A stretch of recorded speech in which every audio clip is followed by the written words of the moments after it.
So I'm down here in the basement about to go to bed, but I was just thinking about, how everybody is so into conspiracies, and I spent a very large portion of my life um, listening to a certain one, Alex, you know, that isn't really on YouTube anymore. But I started listening to him when he just had a radio show back in. I started listening around like 2000. Really got into it, of course, around 2001 with everything, of course, with the 9/11 and everything. But from there, from then till now, I can tell you about every conspiracy theory and every conspiracy that is out there, and it kind of makes you depressed after a while, like it did me. And not that it's not good to be knowledgeable that we're lied to about so much and everything, but a lot of it is misinformation and things like that. If you just dig a little bit closer or do a little bit more research on it and don't be scared of certain things, and look at what it really was really going on and stuff. It A lot of it might be fear mongering just for popular YouTubers to have something to talk about. So, at a point in time, I'd say about a year or two ago, I was really into thinking that all Hollywood celebrities were transgender. Like, I know a lot of them are, but I thought that pretty much all of them were, and I don't know if they are or not, okay? But I was commenting on at the time, he was a popular YouTuber who did transvestigations, which is investigating, celebrities, to find out if he can come to the conclusion if they are um, faking their gender, okay? So they did one, this guy that, and I looked up to him. I believed like a lot, everything that he said. And he did one though on a person that I knew was not a transgender um, female to male man, because this man I knew this man, like, and he was a celebrity, and I knew him through mutual family, like sort of like family with my family, but knew enough of him, and I've been around him a little, but knew enough that he's not a female to male transgender. Um, and I told him some things. I commented some things on his YouTube about him, and then and I just told him a few things that, like, hey, you're wrong about this. Well, you need to take this video down because, and I just put a little bit of information on there, not much, but um, and then he went off on me because he didn't want himself to be discredited for all his other videos because, you know, and I wasn't saying that his work was bad. I was just saying this one particular person was not transgender, and I know this for a fact. Um, and it, and all he did was look at my YouTube picture that I had at the time, and he accused me of being transgender. Okay, and it was just a picture of my face, and I'm like, so this person is so scared to admit that they're wrong about this one little video that he's going to accuse me of being transgender just by looking at one tiny picture of my face, okay? And he said, oh, he said, I have a huge brow ridge and a huge jawline. Like, I have no jaw. I can, like, at all. I have no jaw. Like, I just don't at all. So, I guess it was just a picture angle.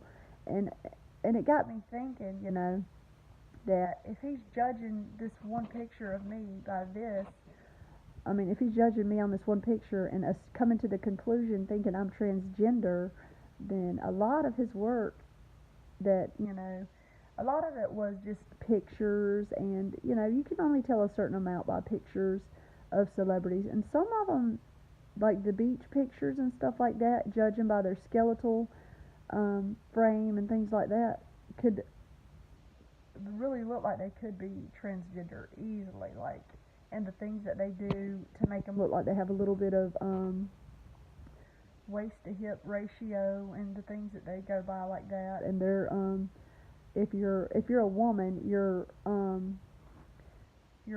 pointer finger is going to be longer than your ring finger most of the time, like 90 something percent of the time, I think. But he said I had a huge brow ridge and a huge jawline. I don't have a jaw or chin at all, so.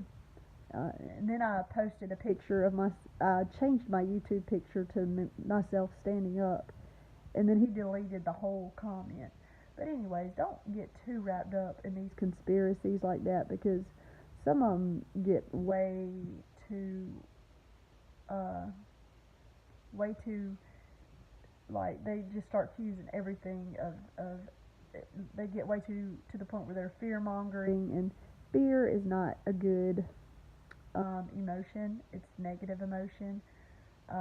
We shouldn't be scared. I mean, everybody is going to die from this earth, so you shouldn't waste too much time in conspiracies and fear and things like that, because you might be waiting on this one thing to happen, and be have your fallout shelter and everything, and it may never happen in your lifetime or your children's lifetime, and you have just like used your whole life up and all of your energy into fear. Okay, so yeah, we all know that there's people in control of the media, and I think most people know who a lot of those people, what kind of group those people would be in. And I'm not saying no NWO type thing. Well, but I might, I wouldn't call them the Illuminati or anything like that. It's just a group of people that happen to share sort of like a background. That's all I'm gonna say. Because you can't even talk it. The ones you can't talk about are usually the ones that control you. But the ones that they're a very smart group of people. They, you know, run most of what you see in the media, and that's all I'm gonna say. That's all I'm saying. But yeah, like, don't believe all this fear mongering. And as far as Alex getting taken off of YouTube, like, who knows why? Like, it could have been he that this might have been part of a plan to get him off, to make it look more credible. Like, who knows really? But yeah, and I've gotten out of that, and I feel better. Like, I was down all the time from worrying about every little thing. You know what I'm saying? And that in itself is really negatively affects your health. So, I mean, it's cool to have knowledge, and it's cool to, like, say, hey, that's, nobody, whatever you believe, like, nobody ever went to the moon, or whatever you think, which that's something I don't think ever happened, but that's just my opinion from the research I've done. So I would never try to force anybody to believe anything. So that's why I don't really talk too deep about conspiracies, because I've delved into a little bit of most of them that I can think of, which is a lot. I spent a lot of time ranting to my family and instilling fear, and like, my own children have heard me, and that's not good for them. So I'm trying to be more positive and not look at the world in such a negative way as I used to, and I feel a lot better now. So try not to be down about the things that are going on beyond your control. Yes, there are conspiracies. They may or not all be true. A lot of them aren't. So, and just don't worry about all that kind of stuff. Just do what you can do within your own, within your own community, to be a good person, and to, just be the best you that you can be. Okay. And no, I'm not transgender, because if not, I would not have my 2 children and my husband. And I just thought that was kind of funny that he even said that. And I'm like, no, you're not very credible at all. Just for saying that, I'm not ever gonna watch you again, person. But yeah, it was funny because a lot of people loved this guy, and they thought he was everything, and they were just like, oh yeah, she is. What? This is one little picture, and no, I'm not. Okay, so bye. Not that he gets transgenders. Bye.